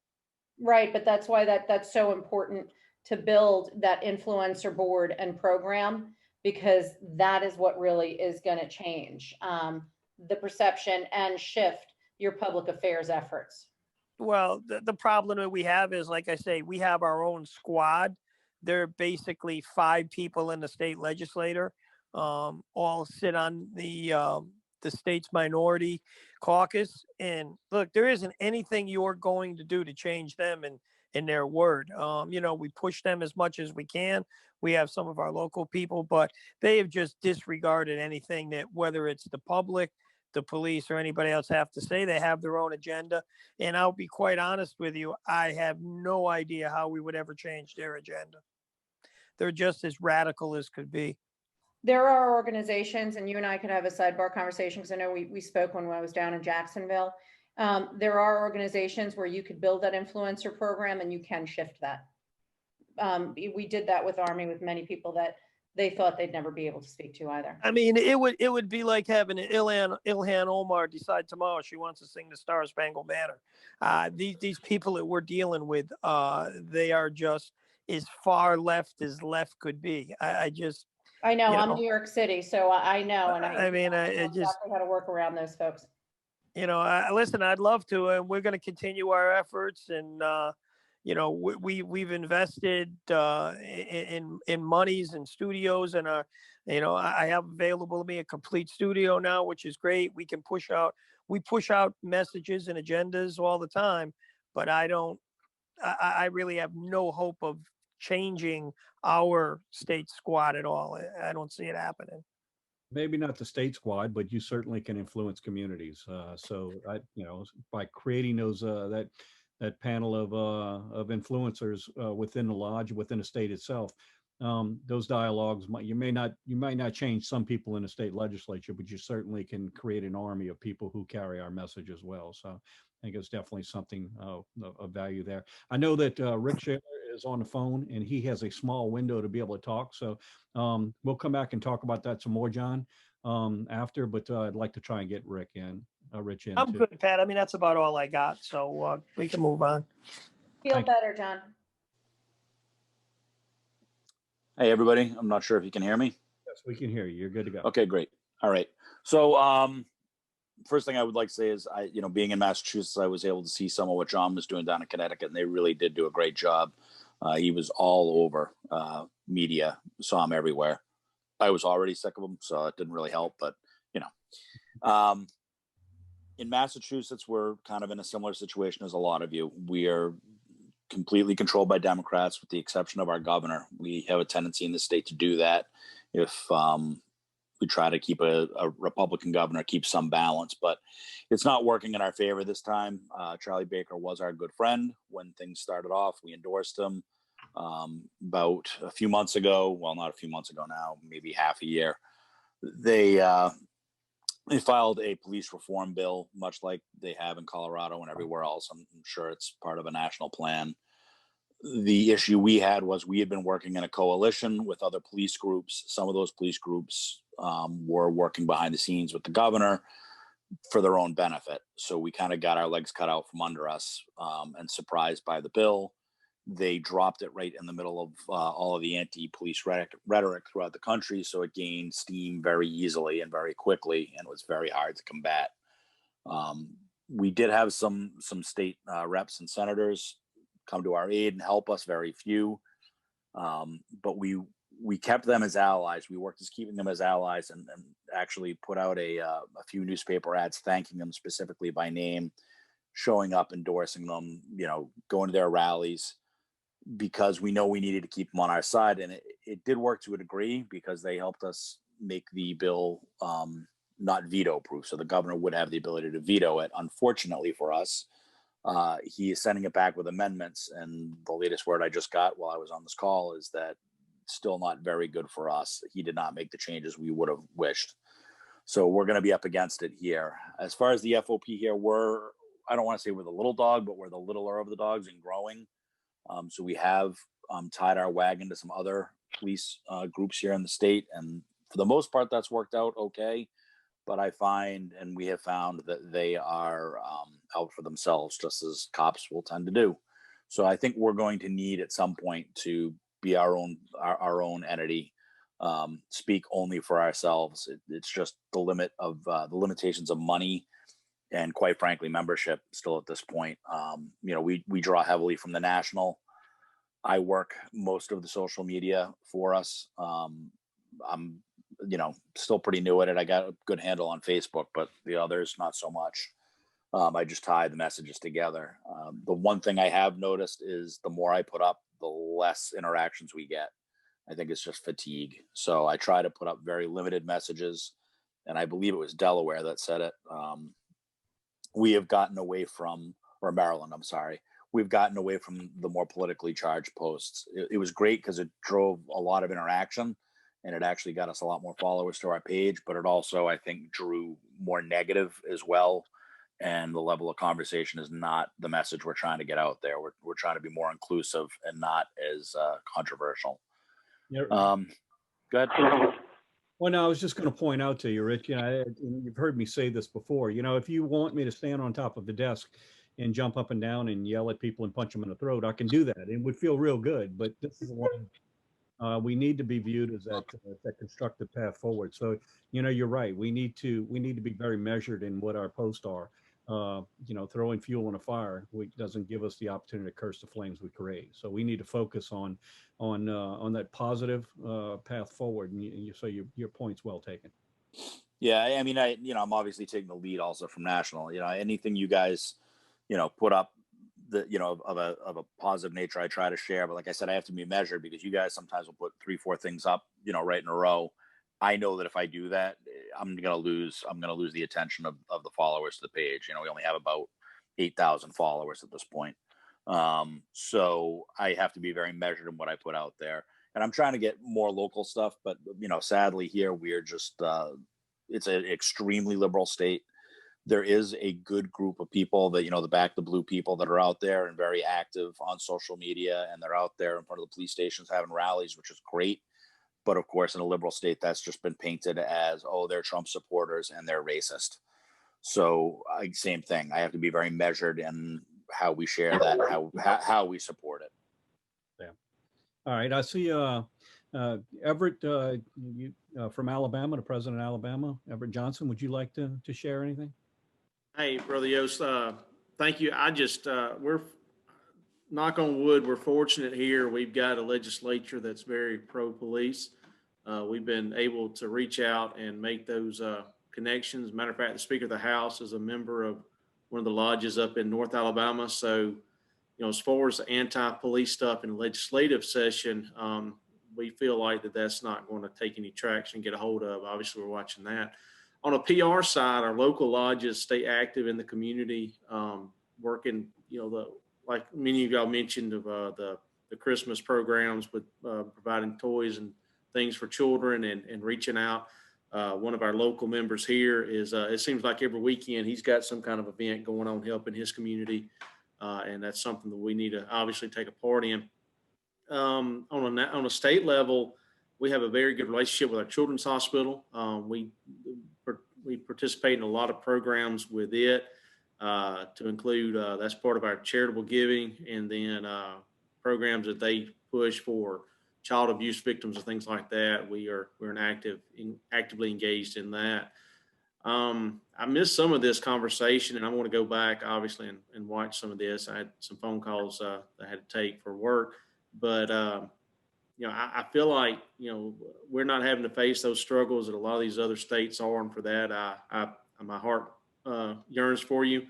And but obviously there's more that we can be doing. I really appreciate the opportunity to speak and some of the ideas that have been brought to the table. As never thought about sitting down and talking to these folks, and we want to get our voice out there and make our voice louder than anybody else's, but I think that the voice, and I agree, I think the voice needs to be in sync with and to bring their voice quieter while we all talk in the same language, if that makes sense. So I appreciate the opportunity to address that. Thank you, Everett. Let me, I know I want to try and move it on a little bit, but I know we have some people on the phone, and I am not sure who they are because I don't recognize the phone numbers. Those of you on phone, does anyone like to have anything to share?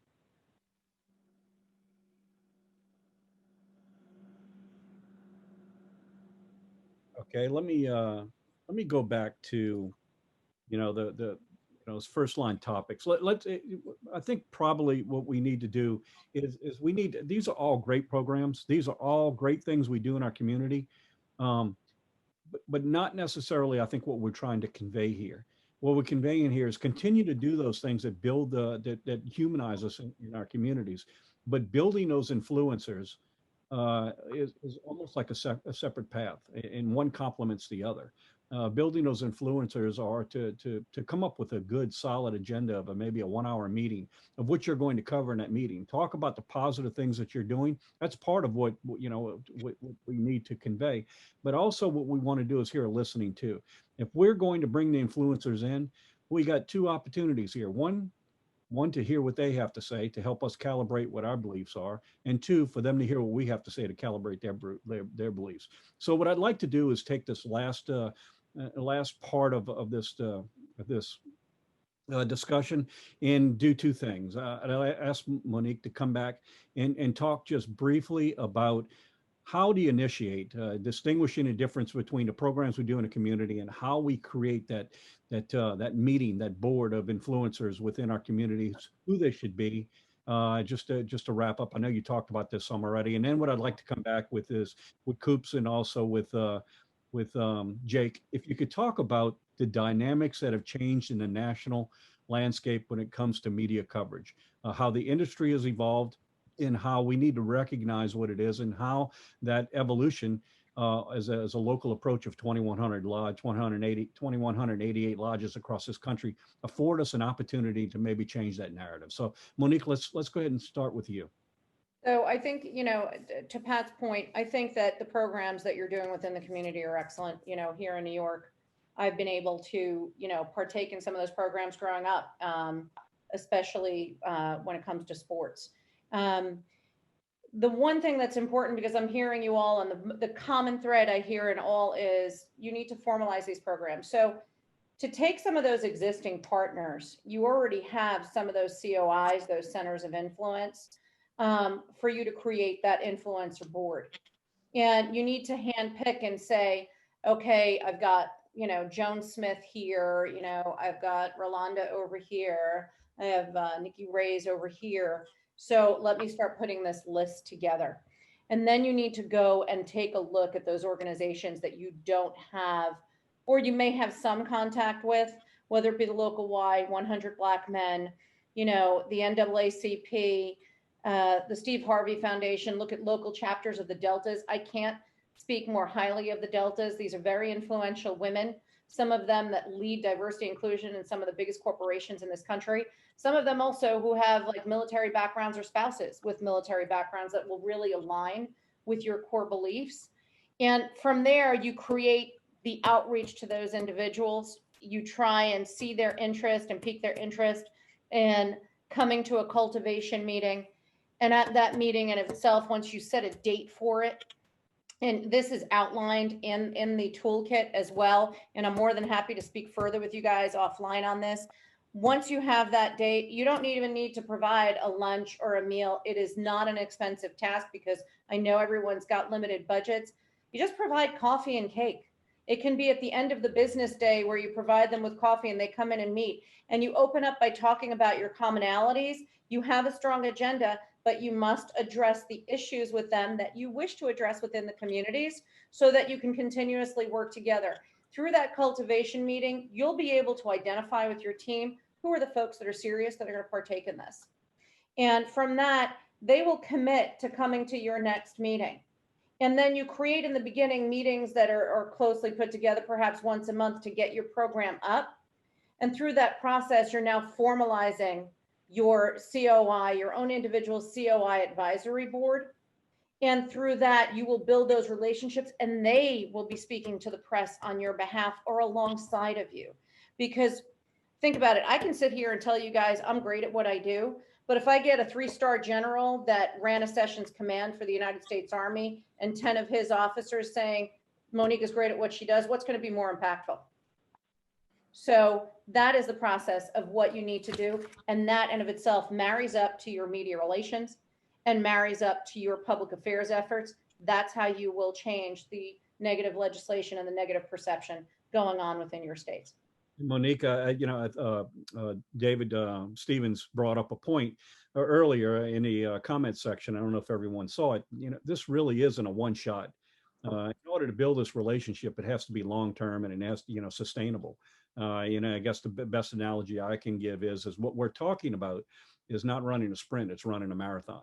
This is for the long term. This is to create those relationships and those moving forward so that we can move towards that, humanize who we are, and at the same time amplify our voice as well. So Coops and Jake, if Pat, I'm sorry, please forgive me. Just so that the team knows, it may seem like an overwhelming effort, and in the beginning you may need assistance in putting this together and identifying who these multicultural community leaders are. But once you stand that up, it will begin to function and stand on its own. And I think you'll find that once you start doing this, they themselves will make suggestions of other people that should be included in it as well, and it can grow from there. Good stuff. Thank you. Coops, Jake, mind talking, just talking about just that unified message, the need for it, but also tell us a little bit about how this industry is changing and how it affords us an opportunity, both of you and Jake. Yeah, I'll jump in and then I'll defer to Jake briefly because I think the unified message, again, my early observation, I think the media world is flat. I mean, one of the things when we were talking to James in Nashville, the Nashville Tennessean, yes, it's their big local newspaper, but they're owned by Gannett, which feeds into USA Today. The traditional media model is fundamentally different. And, it's more digital, it's more video focused. It's not an accident that the fastest growing part of the New York Times is a corrections page and the clarifications page. Reporters are worried about being first as compared to sometimes being right. I think relationships, though, still do matter. And many of you have touched on the relationships you have locally. And I think those are incredibly important. The average reporter today, especially at the national level, is being pitched or emailed, text, or called 100 times a day. The number one filter, like all of us, is do I know who it's from? And so I think there is both offense and defense. I think you want to have a relationship and address the media. But as all of you have touched on with your own social channels, think about how you're distributing content. Think about finding ways to put content in front of the people you're trying to reach. I've had to work with corporate clients. I mean, just because I watch Fox and Friends and ESPN doesn't mean that's how a lot of other people get information. I live on the East Coast, so I may read more of the Wall Street Journal, but my family in rural Michigan, I'm not even sure, has ever read the Wall Street Journal. So think in your markets about how they're getting it, because the number of journalists in this country at an all-time low, there's more content than ever before. And how is that an opportunity from a video standpoint, a social standpoint, a digital standpoint? It goes to some of the things Clyde talked about in Maryland, rethinking to modernize and think about how your local news organizations make money. I go to Ohio. The Cleveland Plain Dealer 10 years ago had 300 journalists in their newsroom. Today, it's down to less than 15. And how does that give you both an opportunity and a challenge? And I'll defer to Jake for a couple of comments, please.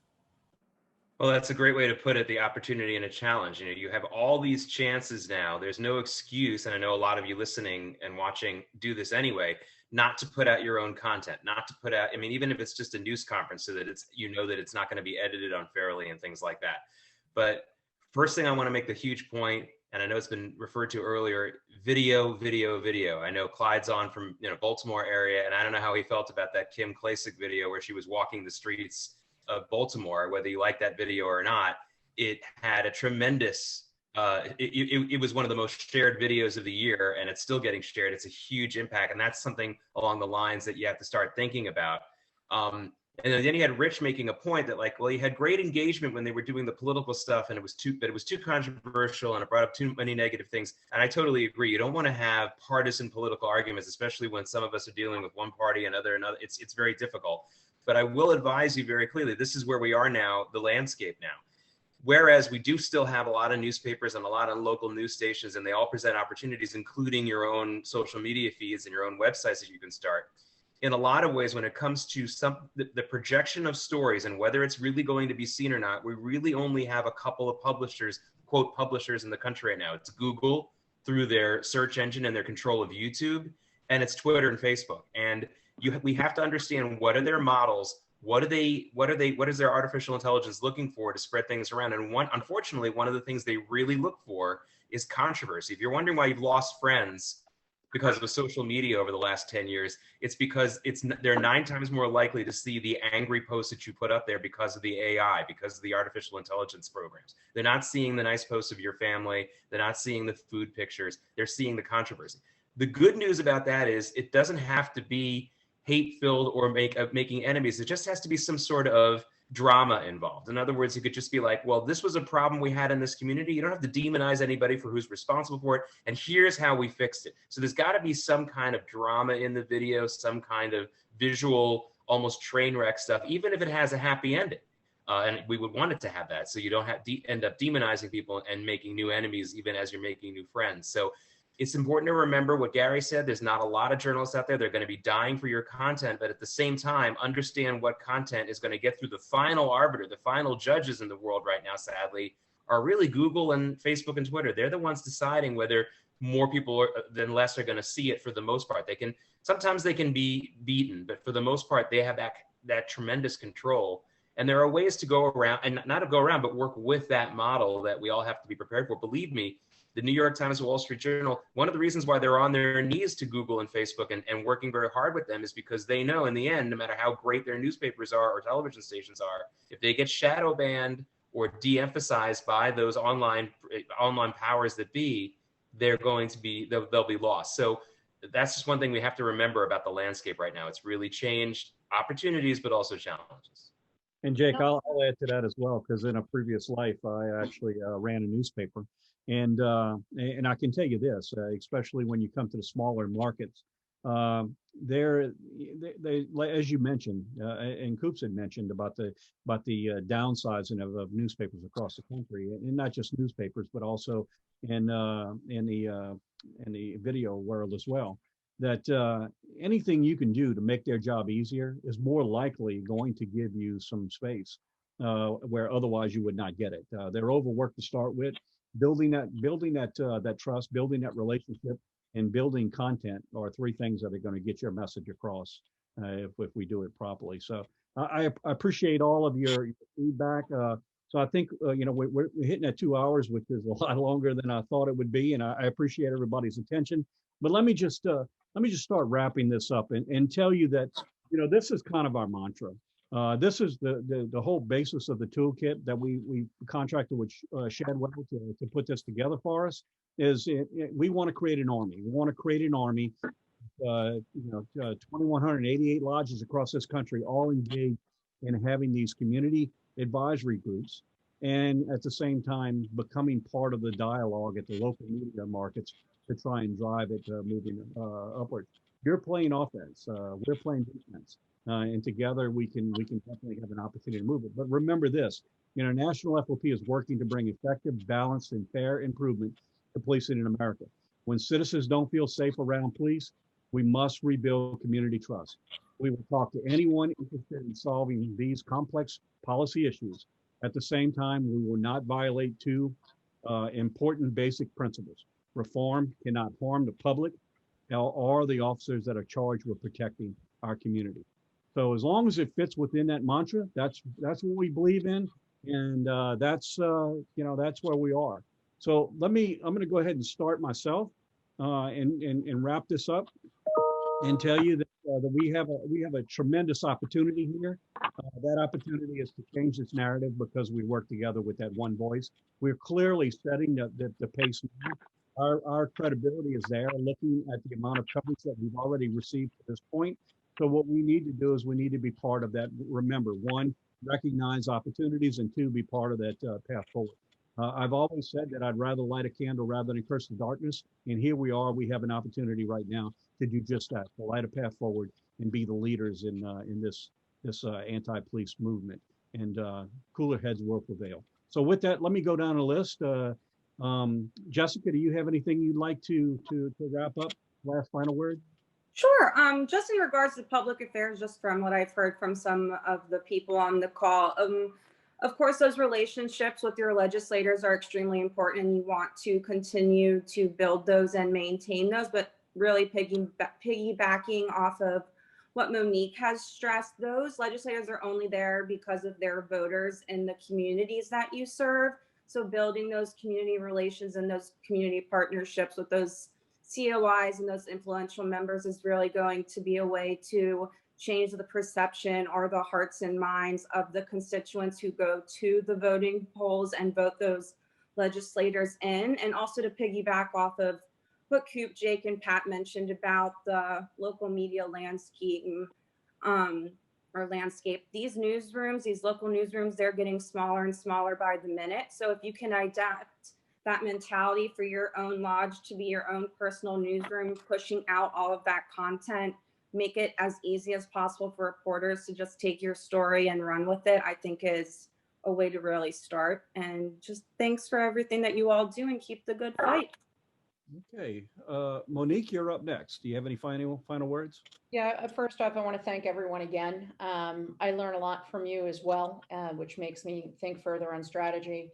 One thing I want to mention, because we talk about media relations, do not forget your multicultural media, your in-language media, whether it be the African-American community, the Asian community, your Hispanic community, the Telemundos, the Univisions, like you have to include them in your strategies.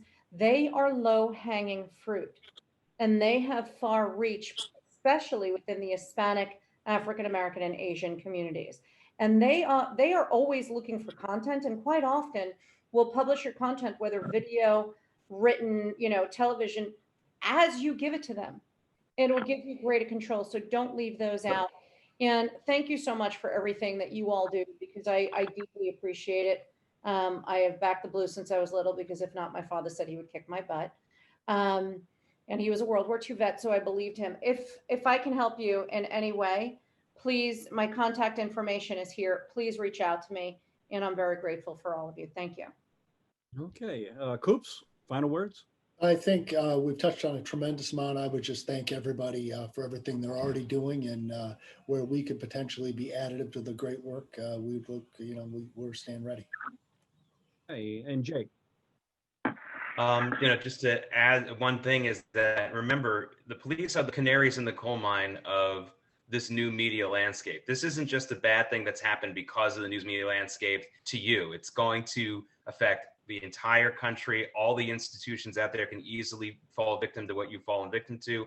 So you're going to be, just like you're on the front lines against crime, you're in the front lines against potential injustice or something really unfair in the fight for truth, for lack of a better term. I don't mean to sound too great, but it's really important that we win this, because if the police go down, then everything that the country stands for is going to be subject to the same bullying, the same baloney. Thank you, Jay, and thanks to all on the panel. As Jessica and Monique had mentioned, you'll see on the screen or their email and their contact information. Jessica works in our DC office, and she's your first point of contact if you want to coordinate that message on a national. You have any questions as you navigate through this, don't hesitate to call her. And also Monique is the contact through Shadwell. Again, Shadwell is somebody we contracted with to create this toolkit and help us implement it. But if your lodges need some guidance, please by all means call Monique and Coops, and if there's an opportunity in your state, then you may want to consider and at least talk to them about what they can work on a local level if you're so inclined to contract with them. Let me just wrap it up with just this one thing that I want you to take from this, and I said it earlier. I think the political climate is evolving. They made a misjudgment on this whole defunding the police, and they are going to have to reinvent themselves and recognize that the extreme left, some of these people in Washington that are now or that were engaged in this fight were people that were strong supporters of ours and received our PAC support because they've always been there for us. But there's a great article that was in the Hill newspaper that talked about the extreme left shaming the rest of the Democratic Party to go against law enforcement or the law enforcement profession, and how it has hurt them. So, we need to pull them back. They're there. They recognize they've gone in a different direction. We've got an opportunity here, and just as they have to reinvent themselves and evolve, we need to evolve. We need to evolve and recognize that these programs we're doing, the Cops and Kids and all of these different things are vitally important to humanizing who we are, but it is not going to fix our problems. We've been doing this all along, and we've lost this narrative. If we're going to gain it back, it's going to be because we continue to do those things. At the same time, we listen to people within our community by creating those advisory groups and creating an army. Our goal at the end of this is to create an army of 2,188 lodges across this country, very much engaged in this whole discussion and movement in a positive path forward, lighting a path for everyone else and being the leaders that we are. Again, thank you for your time. I realize this was a lot longer, but we had more people on this call than the previous ones. I will send out an email. You'll get a copy of this PowerPoint. And in addition to that, you will get some relevant links that you may want to follow. And just we are having, I guess, discussions right now. We are going to create inside of our app. You might want to download it inside of our app and talk groups specifically having to do with the toolkit, so we can share these ideas and ask questions and build on each other's strengths. So with that, I want to personally thank you for your time. But more importantly, I want to thank you for being part of lighting that path forward as we navigate through these very difficult times. Again, thank you for all that you do, and y'all stay safe.